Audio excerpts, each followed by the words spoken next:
Hey guys, welcome back to the channel, best place for long-term stock investors. In this video, I will be talking about China, whether or not it's going to collapse.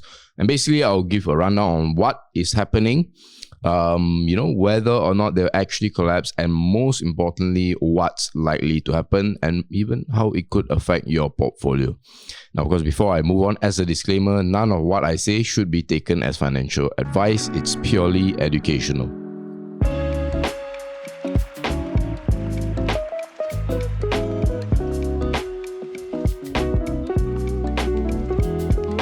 Alright guys, if you didn't know, we have a free masterclass just for you where we train you how you can build a 6 to 7 figure portfolio using the power of stock investing.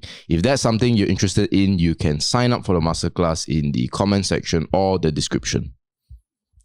Alright guys, so let's start with how China is doing and how, so many people have been talking about it.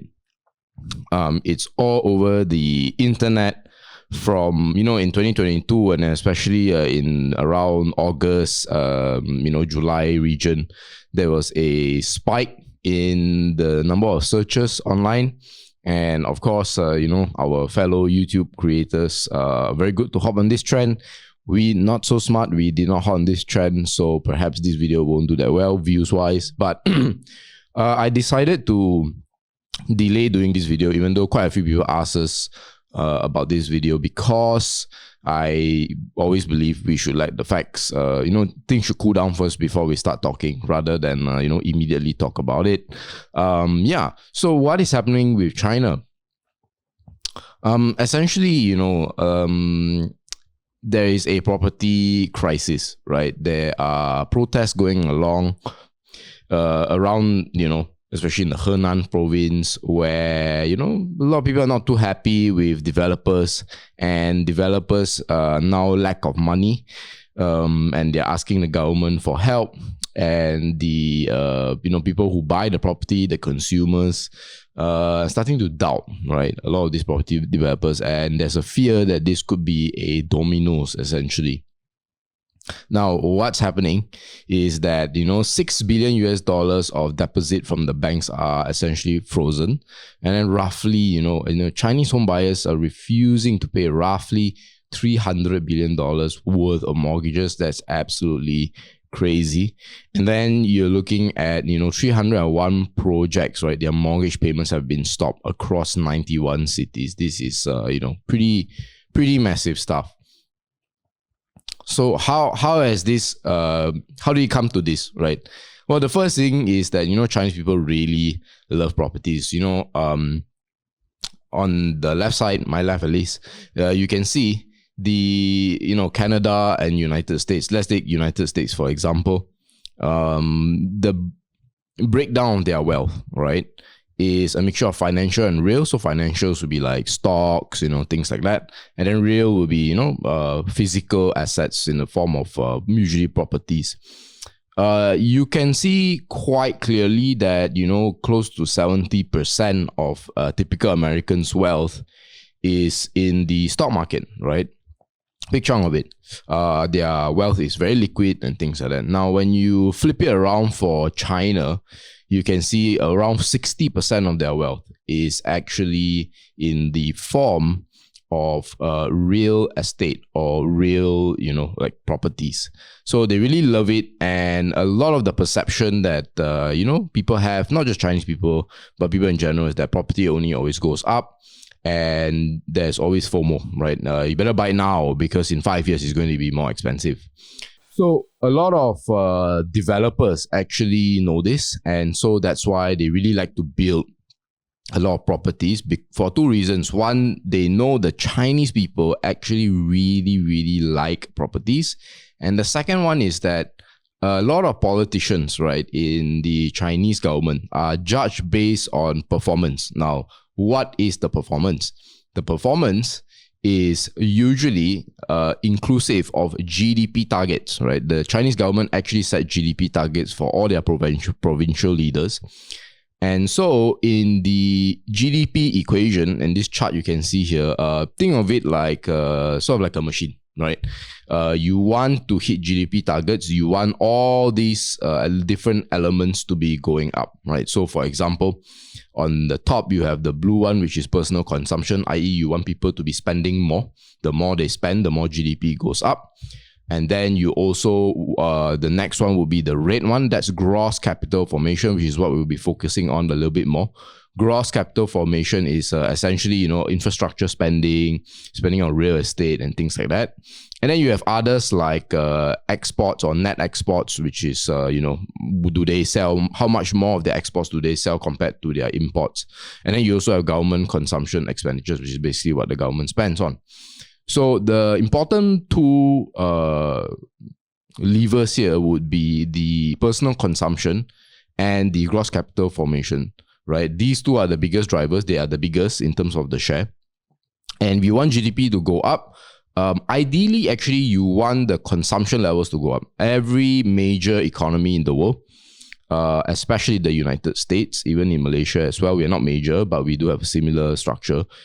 Consumption is the majority of the GDP, right? And that is a sign of a healthy GDP composition, where it is the people that's the one that's driving the growth.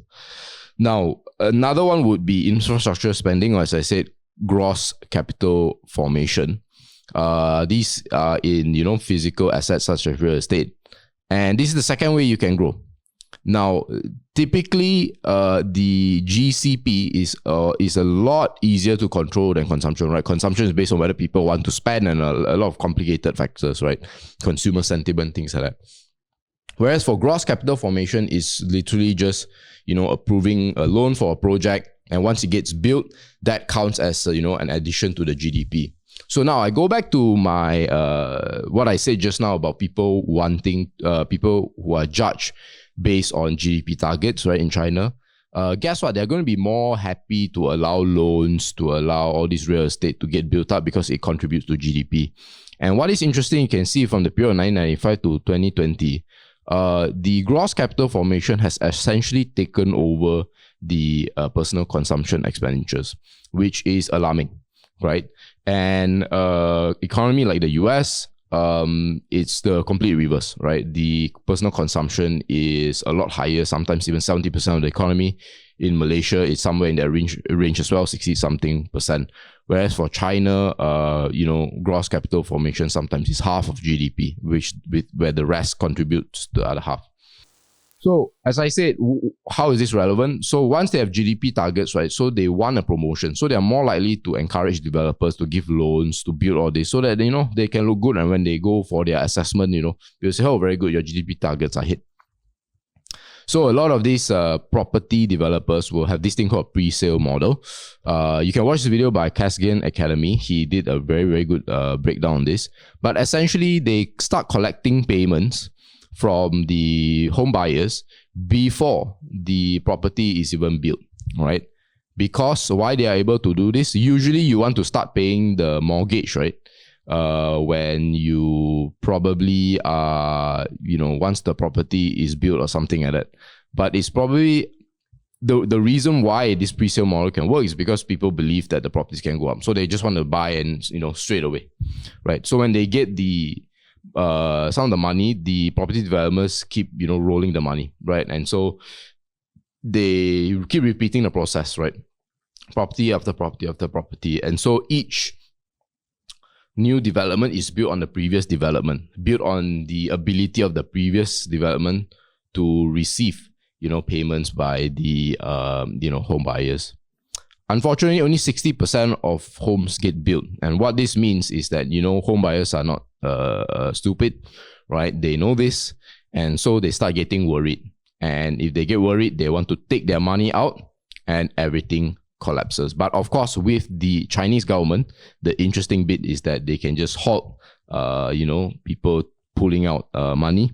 And of course, even if you protest, they have the wherewithal, they've spent enough money through security. You can watch a previous video here that we did on China and Taiwan and how they actually spend a lot of money on internal security.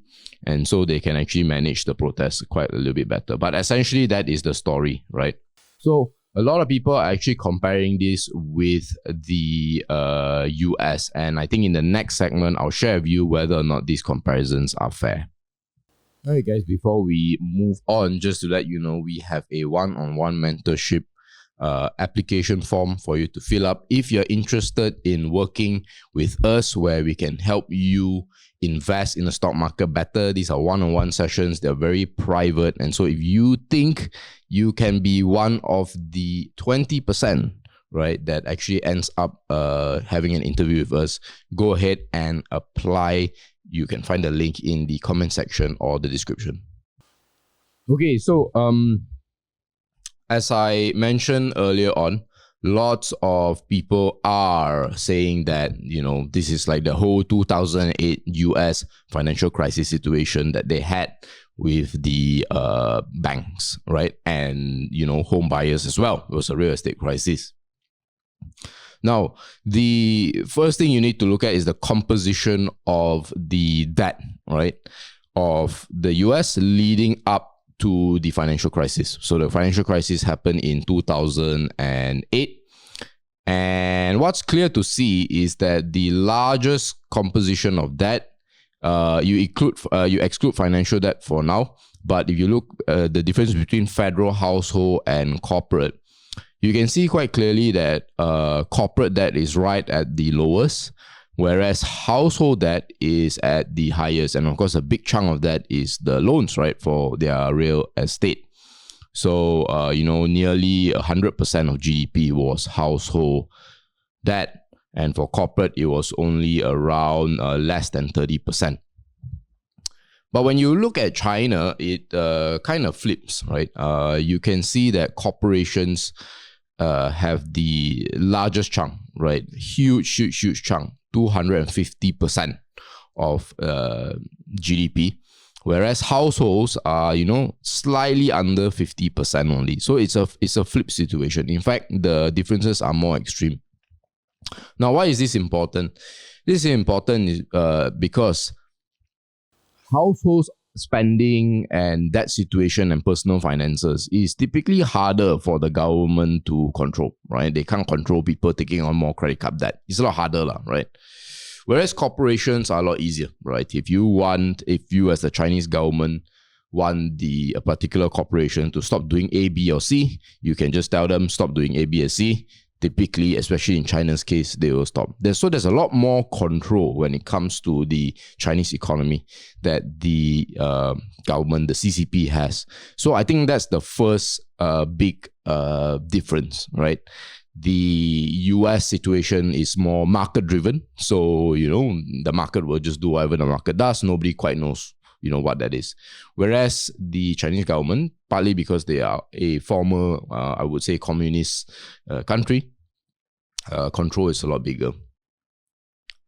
So you can see, right, Evergrande, which, you know, had a lot of issues in 2021 and leading into 2022, also had a big debt issue. They are a real estate company, the largest in China, I believe.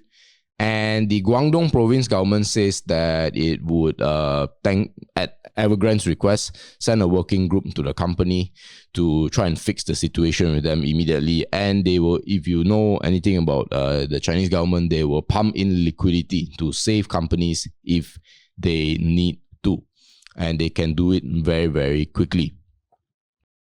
Now, why this is a big difference between the US is that in 2008, when all these things built up, in addition to the fact that a lot of it was household debt, i.e. that the, you know, Federal Reserve or the US government cannot control, the US was still under a more free market kind of thinking, where if the any corporation starts to fail, right, the belief is that they should be allowed to fail, so that their bad books and their bad financials and the bad people maybe even will get eliminated from the market, right? They lose money, they bankrupt, all right, they are gone. And that's how things are good, right? And it's understandable why they think that way, right? It's like, you know, in Malaysia's case, we want bad restaurants, right, to go out of business so that we only have the best restaurants, so that the food we eat is the best. Now, Obviously, the US government applied this same kind of thinking into the banking sector in 2008. They also knew that the economy was headed for a downturn, but they say, hey, it's very normal. The market will self-correct. So they allowed Lehman Brothers to fail, billions of dollars down the drain, and Bear Stearns as well. Now, it is at this moment where they realize if they do not stop this from happening, all the other banks, whether it's your Citibank, your Goldman Sachs, your JP Morgan, might also follow suit. And if the entire banking sector collapse, then what does that mean for the entire economy? And so that was when, in very quick period, the US in a way woke up and straight away did what we call TARP, right? Is the I can't remember the full name. It is a relief program pumping in $700 billion US dollars to save the economy. But China is very different, as you can see. They act a lot faster in this respect. So that's one big difference. And when you delay the reaction, like the US government did, then you get the 2008 crisis. This is something that the Chinese government didn't do. In fact, during the 2008 crisis, once it happened, they pumped in a lot of money to save the economy. And so even though it was a huge financial crisis, China still grew at 5.5 or 5% odd during 2008 because they acted fast. And this is what we call, high interventionist policies. Again, this is the big difference. These are two big differences. So I think the comparisons are not too fair. Hey guys, enjoying the video? If the answer is yes, remember to like, comment, and subscribe. Click on the notification bell so whenever new videos pop, you'll know it fresh. So in my view, what do I think is likely to happen? What's likely to happen is that China will follow a little bit like what Japan experienced. Now, the fact of the matter is, the whole idea or concept of the free market that I talked to you about is actually a good thing, right? You want bad businesses to go out of business. And however, that causes a lot of volatility, a lot of uncertainty, and that's what people don't like, especially in China's case, right? Now, when China saves all these, what we call zombie companies or companies that have not structured their debt and businesses properly, although they are stopping the short-term downturns and pains that they might experience, they will not stop the long-term consequences. If you keep zombie companies alive, all of this will be a drag on your economy over time because guess what? The Chinese government is keeping a bad company alive, right? Essentially, that's what it is. And all of this means, future taxpayers' money will have to be a lot higher. They will have to borrow a lot more money and the whole economy won't be as efficient. And that's exactly what happened to Japan in the late 80s leading up into the 90s. Japan had a similar story. With China, they were growing really, really fast. And then they had a real estate bubble. The Japanese government intervened a lot to cause what we call a soft landing instead of a hard landing. But as a result, their entire economy stagnated for a very, very long time. And it was only until maybe 2017, 2018 where they reached the peak in the 90s. So you can see, right? Japan GDP is flat ever since the mid-90s. This is not a good sign, of course, but this is something that China or Japan would prefer to experience rather than extreme swings, right, in the GDP numbers or in the economy.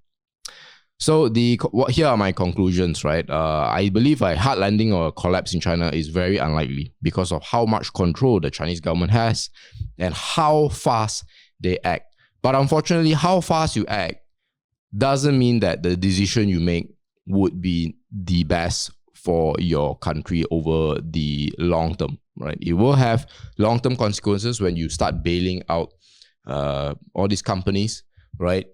Then what this promotes is to a lot of corporations is that, hey, I can take as much debt as I want as long as I am important to the Chinese government. Even if I am on the verge of bankruptcy, I know the Chinese government will always be there. And so I can continue to engage in risky behavior, like building properties that I know I may never have to finish, or because I want that promotion or because I just want to grow my revenue for my company or things like that, because the Chinese government will always be there to protect me. And this will be a chronic problem that the Chinese will have to experience. And they've traded short-term volatility for that long-term pain. And as I said, most probably China will follow a little bit like Japan. They will prefer that form of hard life. So guys, I hope you enjoyed the video. If the answer is yes, share it with a friend who you feel might find it useful. And follow us on our social media channels like Instagram, Facebook, Telegram as well. And I look forward to seeing you in the next video.